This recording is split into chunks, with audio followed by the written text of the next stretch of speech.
Hey everybody, this is Rydo, and we're back to LEGO Harry Potter, years 5 through 7. We're into year 7, part 2, The Deathly Hallows part 2. And now we've got a new loading screen, and we're starting this up, and we're going to finish this story. So, ideally, 6 more recordings of laggy things. It's lagging in the loading screen. And I guess I can't really blame that too much because the loading screen might actually be loading. So the sock that they had on Dobby's grave blows away, and they're talking to the guy who's in charge of the vault, who we saw at the very beginning of year 1. And so he knows another item that Voldemort put his soul in, and so they're going to continue looking for this.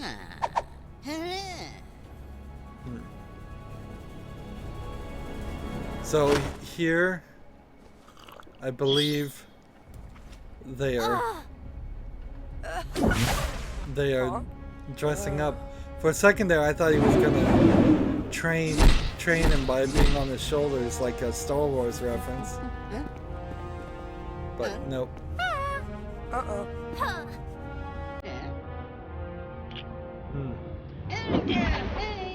So, is this the guy that's in charge of the vault? Then who is the other guy? I don't know. Maybe he's the old guy that's in charge of the vault. Alright, so we start on an interesting turn of events. We're riding down a Lego roller coaster style thing. The tracks don't look very Lego, but the roller coaster itself does.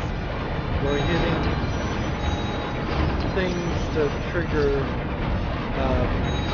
different paths to get where we're supposed to go. And I guess we'll just kind of hurry through this. I bet there's collectibles and such that I would catch if I went through a full circle once and then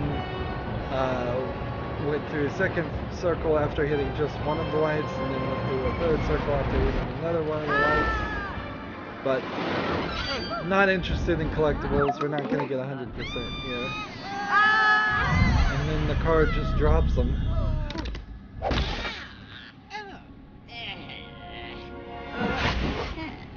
And they just keep tricking this guy with magic. They never really got into the like magical creatures element, I suppose, too much. Like why there's all these trolls and hobbits and wizards in the magic world, and yet they're completely hidden from the real world.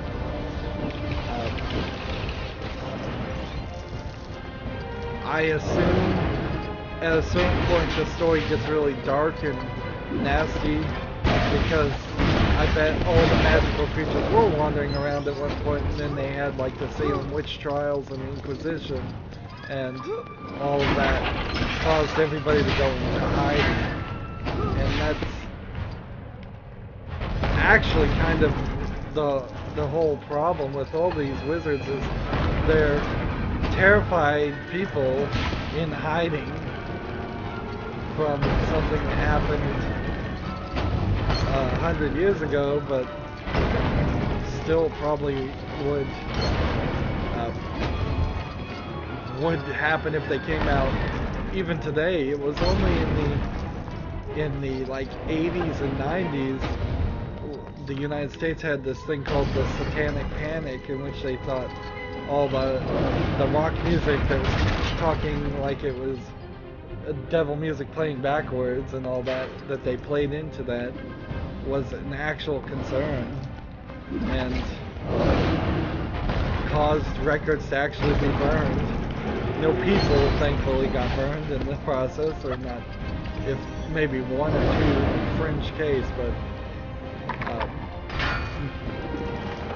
nothing like the Salem witch trials. And honestly, if even in 2016, when this is being recorded, this may be slightly early in 2017, but I doubt it. If wizards really appeared and they had all kinds of magic powers, we would be really, really scared of that. And it would be a major issue. Let alone if goblins showed up. It's one thing for humans to have magical abilities, it's another thing for there to be dragons. So we wind up this mechanical bull, which is, it's an interesting little car thing. And it's ringing its bell, which is apparently scaring the dragon. See, and that's a real nice way for Lego to deal with this, because you would have thought the bull was going to just run right into this dragon. But the dragon's not really a bad guy. He's being trapped here to guard things. So he's being used as a slave, basically.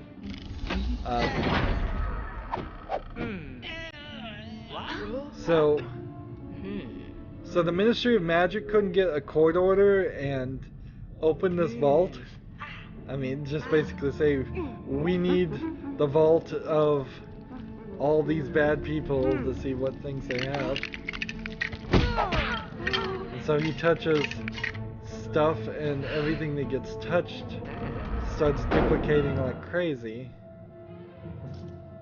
And this is an interesting issue that they decided. This probably happened in the story, I would guess, because I don't think with the way this engine is running, which maybe they didn't even like test it on PC. It is totally possible that they only made the Xbox or the PlayStation version, tested those versions, saw that those worked fine, and didn't even bother to see what the executable ran like on a PC. That's possible. It's crazy, but so every time I touch these things, in theory they're supposed to spawn more. Yep. See, and like with the way the engine's running, you wouldn't program this. You wouldn't say, let's fill the room with a ridiculous amount of extra items. But I don't really think it's the number of items. Even a reflective surface trophies like this don't probably cause too much of a problem.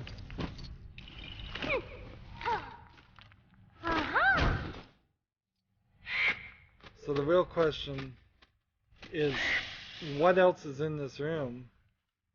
It may very well just be garbage designed to distract,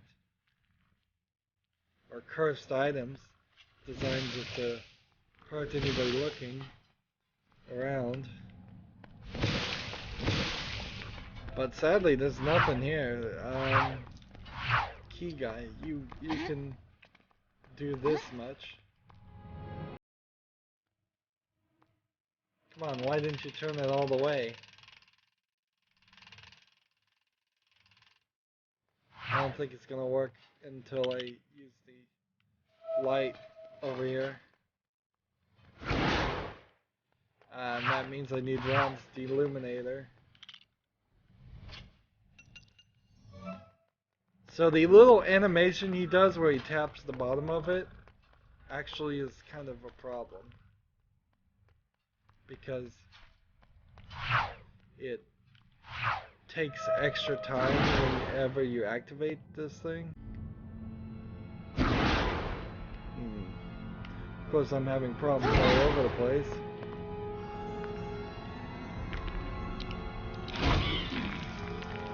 There you go. Sneeze out that, and then put all this together.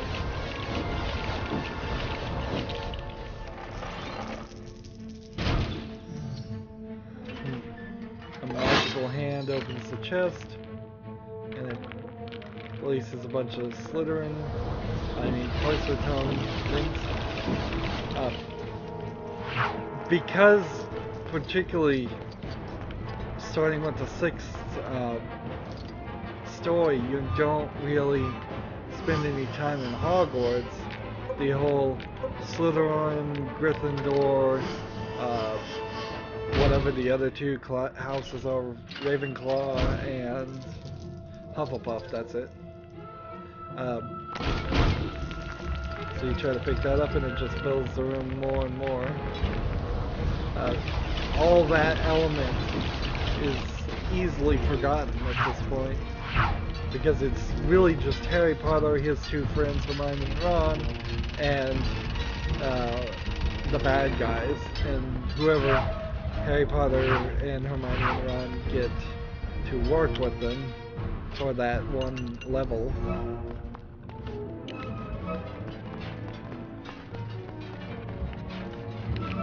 So I suppose there's an element here where you could have written the story differently and caused the character that would have been around them the whole time and helped them to be simply the same person. Like, if you combined Dumbledore and the guy who takes care of all the animals and every single good teacher in this thing, if those were just all the same characters that did the same actions, that might work a lot better. So they use the sword to pick up the cup, and then he takes the sword, and then the game lags. And he calls in the security guards that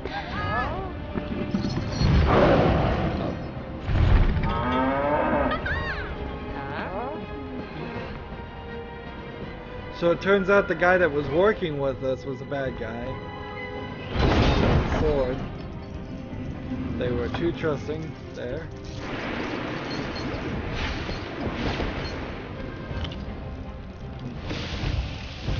But we still have the other guy that we brainwashed. This is a sad statement because it really says that you should, if you're a wizard with the ability to brainwash people, you shouldn't trust people, you should just immediately control them with magic. And there's certainly an element there, an argument that could have been made where it's better to have people you can trust than to force people under whatever power you have. That's a almost governmental philosophy. Would you rather have a populace that had to be under the threat of police action at all times, or a populace that would follow the rules because they are trustworthy and believed in the rules? And of course, people in general would believe in laws, the rules, a lot easier if the laws weren't incredibly cryptic and obscure and so numerous that it's impossible to know them all. That's why originally well, it wasn't the first country to have laws by any set, but there's this thing called Haram's Code. I may be mispronouncing it. Yeah, I think I am. And it's basically, he was the first king in ancient time to have all the laws posted on pillars. Now, who's to say everybody could read, but it stopped being a good defense to say, well, I didn't know what the law was. They could just point to the pillar and go, it was right there. You should have known. And that is also kind of where the idea of the Ten Commandments comes from too, is the laws are carved in stone, they're told to everybody. Before then, there was a lot of interpretation of what God's laws were in Christianity by the religious class of the and such. Well, I think so. Maybe I'm getting the timeline right. There. Alright, so we're playing against the dragon. And look at all these people everywhere, and I can just fireball them all. See, that's what I'm saying. The wizards and the security guards must have gotten D- in school, that they didn't become specialists in anything else. So we're supposed to walk this way, but we can't walk this way. We gotta target this guy. I don't know how.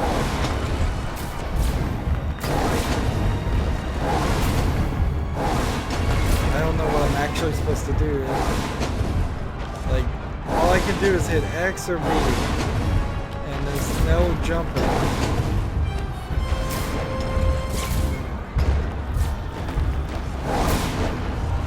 And the game is not locking up right now.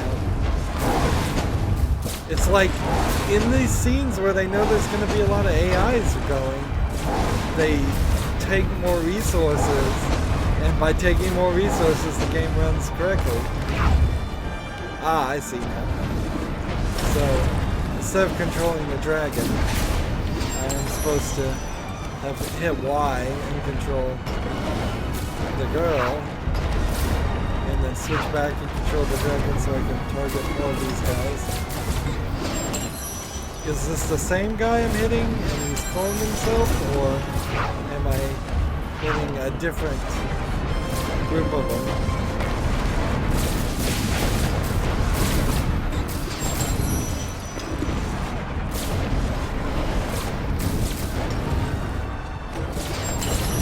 There we go. So a nice little fight scene, not a single stutter in that level. Why? It's insult to injury. It boggles the mind that the scenes when they put hundreds of items into place, it doesn't stutter. But every other scene it does. It's insanity. Pure insanity. There's no logical reason for it. Using more video resources, doing more in a video game, does not cause it to stutter. Yet right there, just counting up the thing, there's barely anything on the screen and it's still locked up. And that's why I think it has something to do with the skyboxes. I think it has to be something about the skybox graphics rendering. Because this is a point where you are just in a giant skybox. But it still makes no sense. It's either skybox or rotation or something. It seems like the stuttering is getting even worse as you watch the gold brick just slowly inch itself forward. Like it can't do a simple 3D rotation calculation. Maybe it is the math. Maybe, I don't know. Maybe it's doing all the math manually instead of using the CPU's math coprocessor, which is something that hasn't existed since the 386 processor anyway. So yeah, there's no logical reason to. Notice the background is kind of orangish now, so it's trying to get darker, but I don't particularly think an orangish sky is kind of darker. It kind of feels more like it's a sunny day with a lot of clouds. It's weird.